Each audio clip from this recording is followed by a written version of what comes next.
शिवोऽहम् शिवोऽहम् शिवोऽहम्।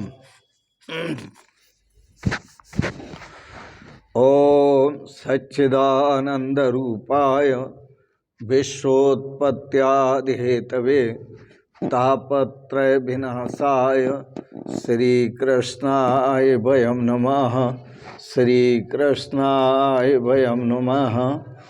ओम अखंडानंदबोधाय शिष्य संतापहारिणे तापत्रय विनाशाय ओम अखंडानंदबोधाय शिष्य संतापहारिणे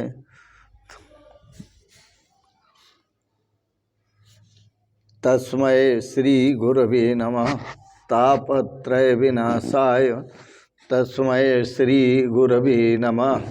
तस्मै श्री गुरवे नमः। पूर्व प्रसंग में आप श्रवण कर रहे थे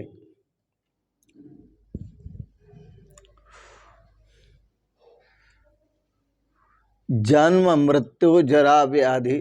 जन्म मृत्यु जरा दुखम। जन्म एक दुख है और संसार में जन्म लेना दुख है, वृद्धावस्था भी एक दुख है, मृत्यु भी एक दुख है। इन सब से मुक्ति पाने के लिए जागृहि जागृहि जागृहि जागो जागो जागो। ज्ञान मार्ग कहता है कि सब कुछ छोड़कर परमात्मा के पीछे पड़ो। वैराग्य जब तक नहीं होता तब तक ज्ञान प्राप्त नहीं होता, ज्ञान नहीं मिलता। ज्ञान मार्ग में वैराग्य मुख्य है। सब कुछ छोड़ देना पड़ता है। ज्ञानी सब कुछ छोड़कर भगवान के पीछे पड़ते हैं, भगवान को पकड़ते हैं, भगवान के सिवाय किसी को नहीं पकड़ते। इसमें सब कुछ छोड़ देना होता है।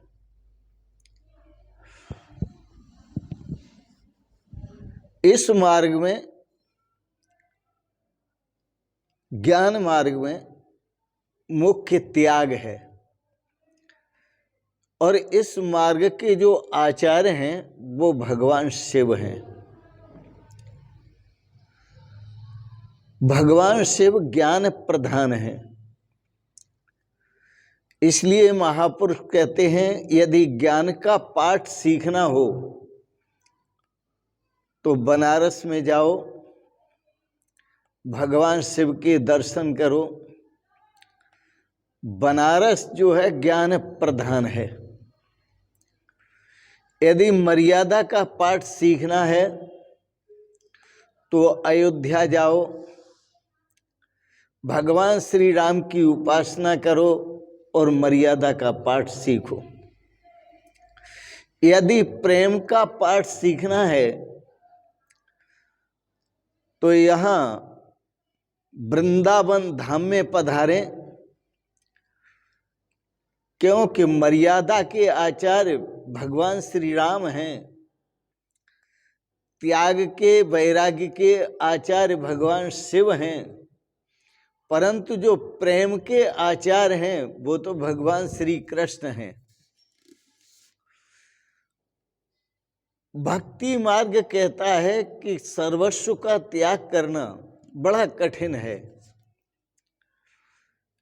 इसकी अपेक्षा बेहतर होगा कि हम भगवान से प्रेम करें। और प्रेम भी कैसे करें? विवेक पूर्वक प्रेम करें। भागवत भाव से प्रेम करें। भागवत भाव रखकर प्रेम करें। भक्ति मार्ग में इसलिए सब कुछ छोड़ने की बात नहीं है।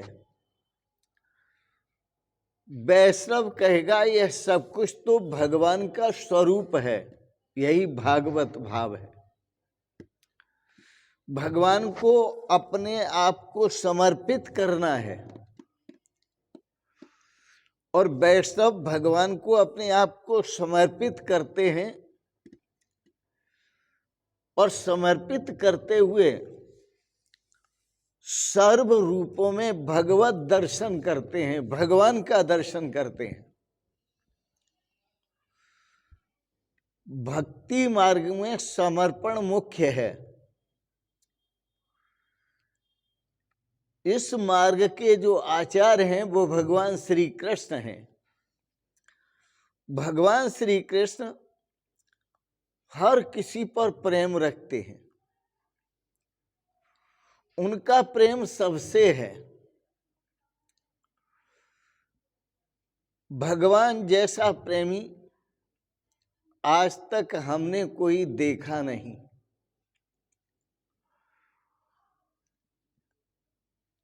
और भगवान श्री कृष्ण भगवान विष्णु का अवतार हैं। भगवान श्री राम भगवान विष्णु का अवतार हैं। एक बार भृगु ऋषि बैकुंठ में भगवान के दर्शन करने गए, विष्णु भगवान के। जब वो वहां पहुंचे तो उन्होंने क्या देखा कि शेष शैया पर तो लेटे हुए हैं भगवान विष्णु, परंतु ये लक्ष्मी जी उनके चरण दबा रही हैं। भृगु ऋषि ने सोचा कि यह तो कोई विलासी पुरुष है, मैं तो इन्हें भगवान समझता था और ये तो विलासी पुरुष है, तो ऐसे के दर्शन क्या करने विलासी पुरुष के। भृगु जी महाराज ने भगवान के सीने में, विष्णु भगवान के सीने में लात मारी, और लात मार करके वह चलने लगे। कहा तू तो बहुत बड़ा विलासी है, तू देव कैसे कहा जा सकता है। तो ऋषि तो परीक्षा लेने आए थे, और भगवान की भी परीक्षा। बताइए ऋषियों में कितना दम है, कितनी पहुंच है कि वो भगवान की भी परीक्षा लेते हैं। सोए हुए भगवान की छाती में लात मारते हैं। परंतु भृगु ऋषि लात मार के जब चलने लगे तो भगवान कन्हैया का स्वरूप, प्रेम का अवतार भगवान जो विष्णु हैं, उन विष्णु ने कहा, आंखों में आंसू लाए और कहने लगे ऋषिवर आप अपने चरण इधर दिखाओ। तो वह भृगु ऋषि भगवान की तरफ देखने लगे।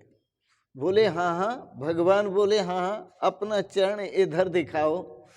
मेरा जो हृदय है वो बहुत कठोर है, मेरा जो हृदय है, भगवान विष्णु कहते हैं, बहुत कठोर है, और आपने मेरे हृदय में जो लात मारी है तो मैं, और आपके जो चरण हैं वो बहुत कोमल हैं, तो आपने कोमल चरणों को मेरे कठोर हृदय में मारा है, इसलिए हो सकता है कि आपकी चोट लगी हो।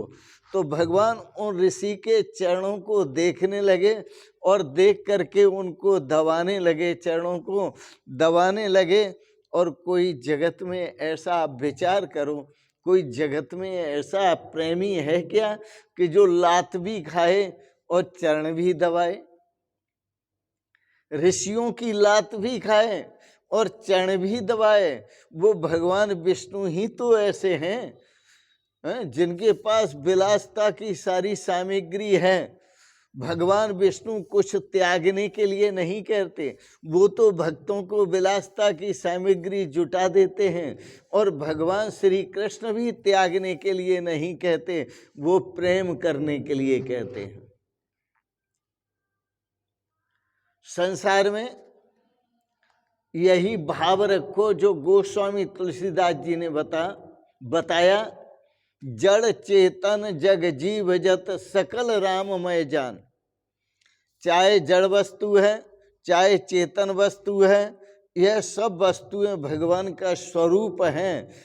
और स्वरूप भगवान का समझकर सबका वंदन करो, सबको प्रणाम करो, सबकी सेवा करो।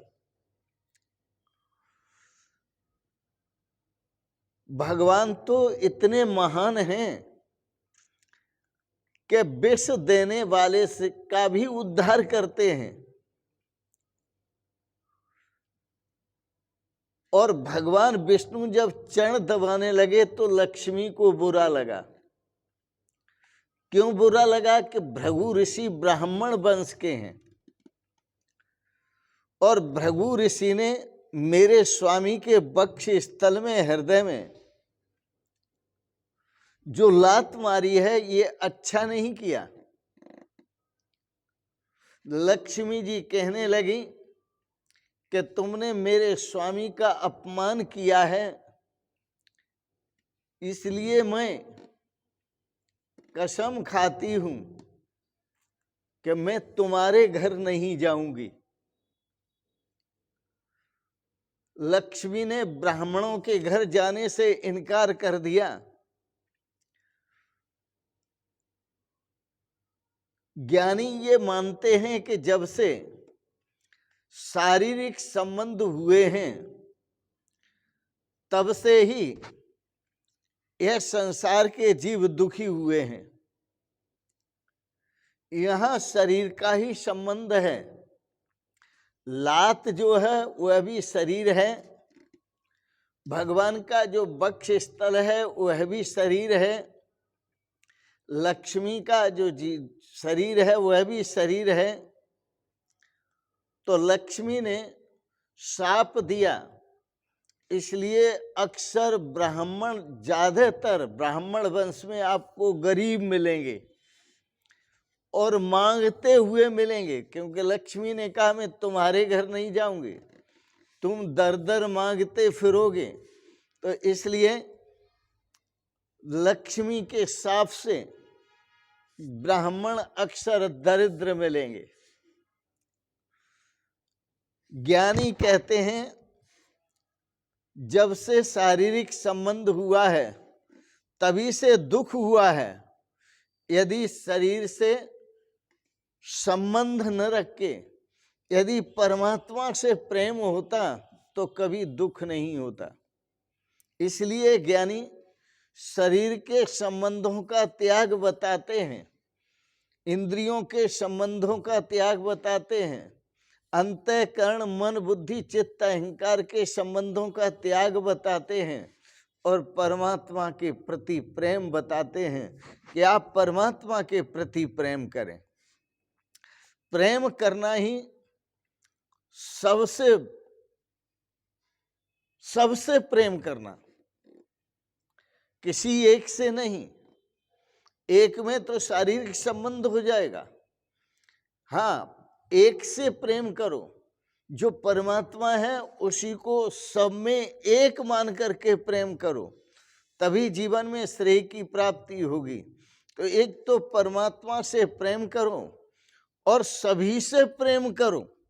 सभी से प्रेम करने का मतलब है कि सभी को परमात्मा स्वरूप मान करके प्रेम करो और फिर सभी का त्याग करो। सभी का त्याग करने का मतलब है कि वस्तुतः सभी हैं ही नहीं, केवल एक परमात्मा ही है। उस परमात्मा से प्रेम करो। तो ईश्वर भाव रखकर सभी से प्रेम करोगे तो आपको श्रेय की प्राप्ति होगी, आपको आपके कल्याण की प्राप्ति होगी और सबका त्याग हो जाएगा। ईश्वर के प्रति समर्पित भाव करके, ईश्वर के प्रति समर्पित भाव करके आप अपने कर्म के फलों का त्याग कर सकते हैं। और जब आप कर्म के फलों का त्याग करते हैं तो संसार का आना जाना समाप्त होता है। सभी के प्रति मेरा पर रखना, केवल अमुक के प्रति नहीं, सभी के प्रति मेरापन रखना, स्वार्थ मार्ग छोड़ देना। और स्वार्थी मार्गी मालूम है किससे प्रेम करते हैं? वह जो प्रेम करते हैं वो अपने पैसे से प्रेम करते हैं, अपनी पत्नी से प्रेम करते हैं, और अपने बाल गोपालों से, छोरों से, छोरी से प्रेम करते हैं। परंतु जो भगवान का भक्त होता है वो किससे प्रेम करता है? वो भगवान से प्रेम करता है। एक राजस्थानी माता से पूछा, माता तुम बताओ तुम्हारा जो प्रेम है वो किससे है? तो उस माता ने कहा, पैसो म्हारो परमेश्वर है। जो पैसा है वो हमारा पैसा ही हमारा परमेश्वर है। पैसो म्हारो परमेश्वर है। आहा, यह केवल माता से ही नहीं पूछा, पुरुष से पूछा। तो यह बात पुरुष ने कही कि पैसो म्हारो परमेश्वर है, पत्नी म्हारी गुरु। पैसो म्हारो परमेश्वर है, पत्नी म्हारी गुरु। छैया छोकरा सालिग्राम, पूजा कोनी करूं। पैसा हमारा परमेश्वर है, पत्नी हमारी गुरु है, और जो छैया छोकरा हैं, बाल गोपाल हैं, वह हमारे सालिग्राम हैं। मैं तो इन्हीं की पूजा में लगा रहता हूं। अब आप बताएं कि मैं पूजा किसकी करूं? तो आप धन और संपत्ति पर दृष्टि रखेंगे तो परमात्म दृष्टि नहीं हो पाएगी। आप बाल गोपालों पर दृष्टि रखेंगे तो परमार्थ दृष्टि, परमात्म दृष्टि नहीं हो पाएगी, दृढ़ नहीं हो पाएगी। और यदि आप अपने परिवार को, सभी को भगवान का स्वरूप समझ लें तो भगवान के स्वरूप की दृष्टि रखें, फिर क्या है? फिर तो आनंद ही आनंद है।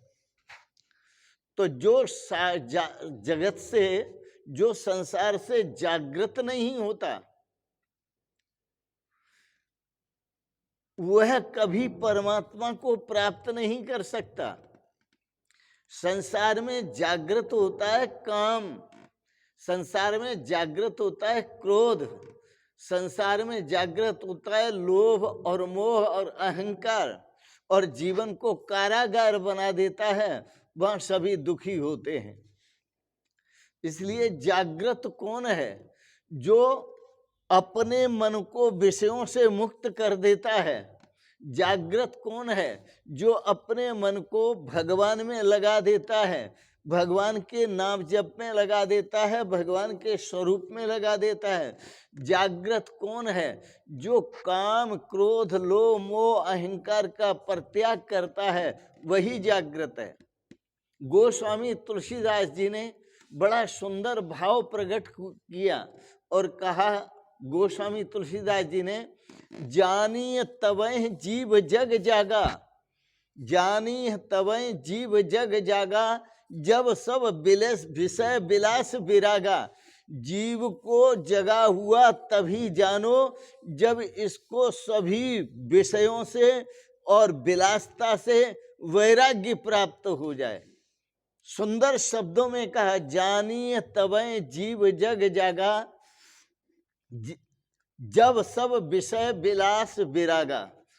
इसलिए मैं आपको प्रेरणा दूंगा कि आप सत्संग करें और संत महापुरुषों का, ज्ञानी पुरुषों का सत्संग करें। भगवान से भक्ति, भगवान की भक्ति से ओतप्रोत जो संत हैं उनका सत्संग करें। भगवान के प्रेम से जो ओतप्रोत हैं संत, उनका सत्संग करें। और संत प्रेरणा भी देते हैं, जगकर संत शरण में जाओ और जाकर प्रभु का ध्यान लगाओ। जगकर संत महापुरुषों की शरण में जाओ, उनके यहाँ सत्संग करो और प्रभु का ध्यान करो। इसी में कल्याण है, इसी में श्रेय है, इसी में सौभाग्य है। इन शब्दों के साथ ही आज के प्रसंगगत दार्शनिक विचारों को यहीं विराम दूंगा।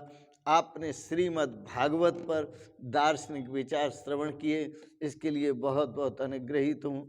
एक बात जरूर कहूँगा, मैं भगवान से प्रार्थना करता हूँ, आज रामनवमी का परम पवित्र दिवस है। आपको ढेर सारी शुभकामनाएं। आप सपरिवार इष्ट मित्रों सहित, परिकर सहित सदा स्वस्थ और सुखी रहें। आपका मन भगवान के चरणों में, श्री चरणों में लगा रहे। आपका मन भगवान के प्रति प्रेम से ओतप्रोत हो। इन शब्दों के साथ ही आप सबके प्रति कोटि से मंगलमयी शुभकामनाएं करते हुए बहुत बहुत आशीर्वाद, बहुत बहुत प्रणाम। शिवोहम शिवोहम शिवोहम।